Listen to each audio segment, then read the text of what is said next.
மணிக்கட்டு எலும்பு உடஞ்சி ஒசூரில் போய் நம்ம ஃபஸ்ட்டு கட்டியிருந்தோம். இப்போ வந்து 2வது கட்டு முடிஞ்சு 3வது கட்டுக்கு வந்து முட்டைக்கட்டுக்கு வந்து இவங்க நம்ம வைத்தியசாலைக்கே இப்போ வந்திருக்காங்க. அதுக்கான வைத்தியம் தான் இப்போ பண்ணிகிட்ருக்கோம். பாருங்கள், இவங்களுக்கு எலும்பு உடஞ்சி 2 கட்டு முடிஞ்சு இப்போ 3வது கட்டு 21வது நாளில் 3வது கட்டு போட போகிறோம். இந்த முட்டைக்கட்டு வந்து ஒரு 10 நாள் வச்சுட்டு அவர் அங்கேயே பிரிச்சுக்கலாம். இந்த கட்டோடையே வந்து இப்போ வெயிட்டு தூக்குறது எல்லா வேலையும் செய்கிற மாதிரி செஞ்சுக்கலாம். தண்ணி எண்ணெய் எதுவும் படாமல் இந்த கட்டில் வந்து பார்த்து வச்சுக்கணும்.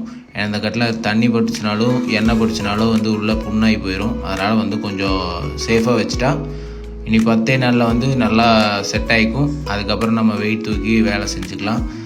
இந்த கட்டெல்லாம் முடிஞ்சதுக்கப்புறம் கையை கீழே ஊனி எந்திரிக்கிறது, அதிக வெயிட் இப்படி மேலே தூக்குற மாதிரி தூக்குறது, அது மாதிரிலாம் தூக்கக்கூடாது. தொங்க விட்ட தூக்குற வெயிட்டெல்லாம் எவ்வளோ வேணாலும் தூக்கிக்கலாம். மற்றபடி கை வலி வந்து சுத்தமாகவே இல்லாமல் நல்லாவே ரெடி ஆகிக்கும். இப்போ வந்து ஒரு வெயிட்டே தூக்குறாரு, வலி எதுவும் இல்லை. பாருங்கள். உங்களிடம் இருந்து விடைபெறுவது உங்கள் எலும்பு முறிவு வைத்தியர் கோகுல். வணக்கம்.